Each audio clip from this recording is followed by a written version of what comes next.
Most important subject RRB JE की कौन सी रह सकती है? सिविल बहुत दिए हैं। एसएससी जेई 2024 का रिजल्ट आया, 5 सिलेक्शन दिए। हेलो एवरीबॉडी, वेलकम टू श्रेष्ठ क्लास। आरआरबी की तरफ से एक नोटिस आया जिसमें एएलपी और आरआरबी जेई सीबीटी 2 की डेट के लिए बताया गया है। तो उन्होंने टेंटेटिव डेट दिया कि 20 मार्च को आरआरबी जेई सीबीटी 2 एग्जाम हो सकता है।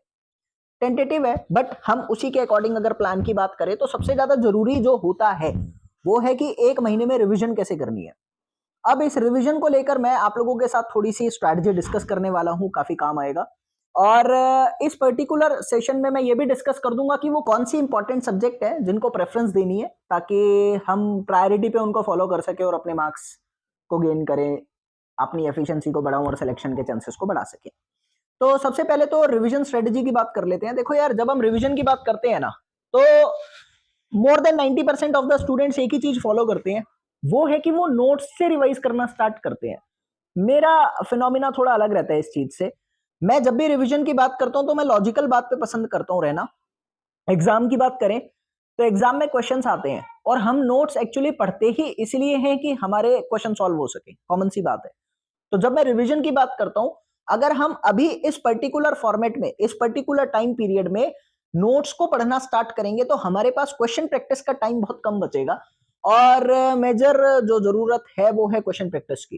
तो क्वेश्चन प्रैक्टिस से ही रिवीजन करना स्टार्ट करो। एक पर्टिकुलर टॉपिक के सपोज हमने 70 क्वेश्चन करे, तो 70 क्वेश्चन को करने के बाद हम उसका आंसर्स और उसका सॉल्यूशन भी साथ में पढ़े।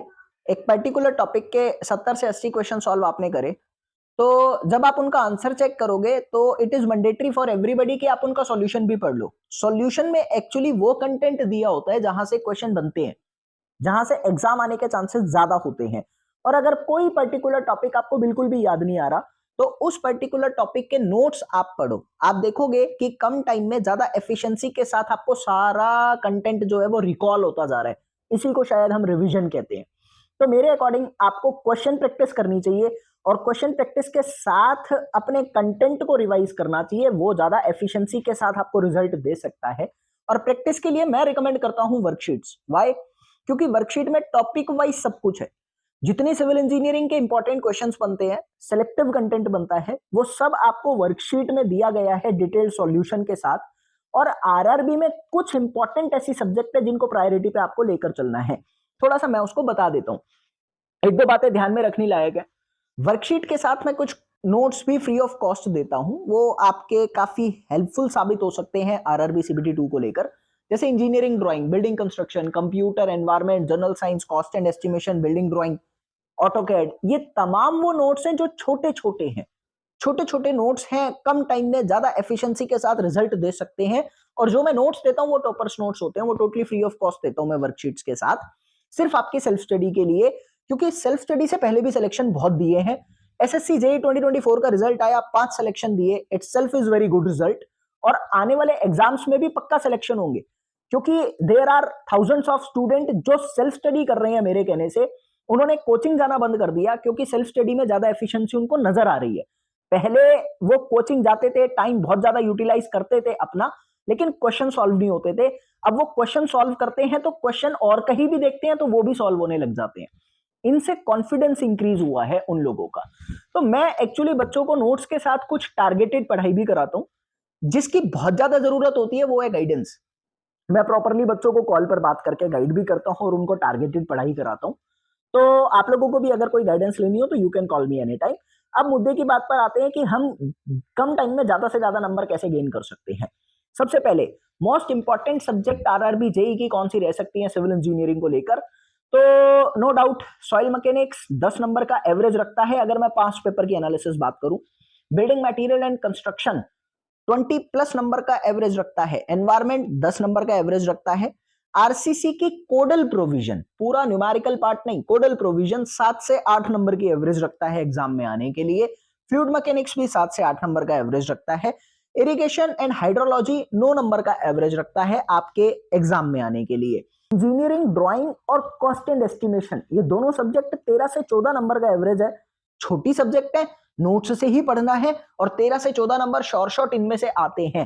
तो हम अगर इन 7 से 8 सब्जेक्ट को भी लेकर चल रहे हैं जो मैंने अभी अभी बोला, एक और ऐड करेंगे स्ट्रेंथ ऑफ मटेरियल, कुछ ही फॉर्मूले वाले कंसेप्ट हैं जहां से क्वेश्चन बनते हैं, तो वो मैं जब बच्चों को टारगेटेड के साथ पढ़ाई कराता हूं तो मैं बता दूंगा कौन कौन से टॉपिक पे आपको डील करना है। ठीक है, तो इन 7 से 8 सब्जेक्ट से आप 80 नंबर टेक्निकल से गेन कर रहे हो।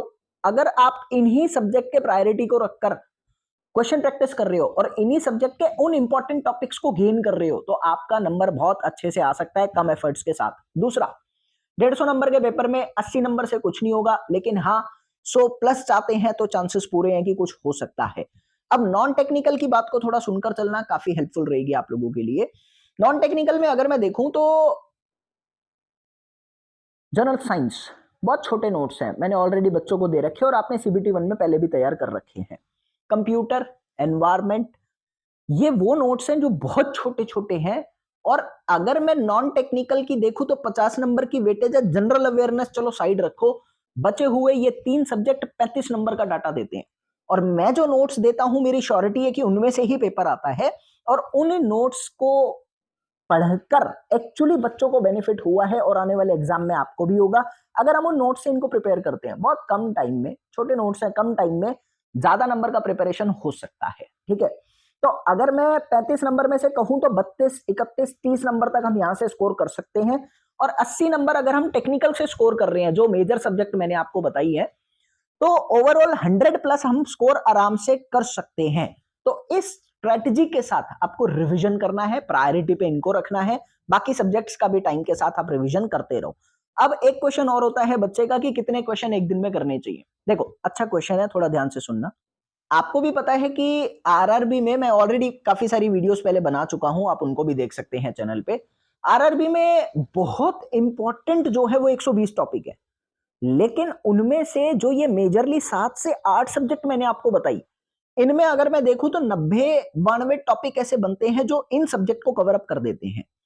अगर मैं एक दिन में 3 टॉपिक भी लेकर चल रहा हूं रिवीजन पार्ट के लिए, क्वेश्चन प्रैक्टिस के लिए, तो एक महीने में 90 टॉपिक ले सकता हूं। बीच में आप कई दिन 4 टॉपिक भी लोगे, जिस दिन आपको बर्डन कम हुआ उस दिन 4 भी लोगे, आप एक महीने में 90 टॉपिक ले सकते हो। और अगर मैं एक टॉपिक से 70 क्वेश्चन कर रहा हूं, 70 क्वेश्चन सफिशियंट है एक टॉपिक के, क्योंकि वर्कशीट में जो क्वेश्चन दिए गए हैं एक्चुअल वो डिफरेंट टाइप और डिफरेंट लेवल्स के क्वेश्चन है टॉपिक वाइज। तो उसके हिसाब से मैं आप लोगों को सारा बता रहा हूं। आप कहीं और से भी प्रैक्टिस कर रहे हैं तो आप ये फॉलो कर सकते हैं। मैं जो आपको बोल रहा हूं वो एक्सपीरियंस के बिहाफ पे बोल रहा हूं। मेरे एक्सपीरियंस के अनुसार मैंने बहुत बच्चों का सिलेक्शन दिया है, आने वाले एग्जाम्स में भी दिखाऊंगा। एसएससी जेई में भी गाइडेंस में 5 बच्चे हुए हैं, तो ऑब्वियसली मुझे एक्सपीरियंस है, तो वो थोड़ा सा मानकर चलना, आपको बेनिफिट होगा। आप अगर एक टॉपिक के 70 क्वेश्चन कर रहे हो, उनका सॉल्यूशन पढ़ रहे हो, टोटल 210 क्वेश्चन हुए। उन 210 क्वेश्चन को करने में 3 घंटे भी नहीं लगेंगे आपके रिवीजन के लिए। उन 3 घंटों में, अभी तो लास्ट टाइम पे आपको 6-7 घंटा देना चाहिए, उन 3 घंटों के दौरान आपने क्वेश्चन भी कर लिया, कंटेंट को पढ़ भी लिया और गेन भी कर लिया, कॉन्फिडेंस थोड़ा बढ़ा। इस तरीके से महीने में 6000 से ज्यादा क्वेश्चन आप सॉल्व कर लोगे।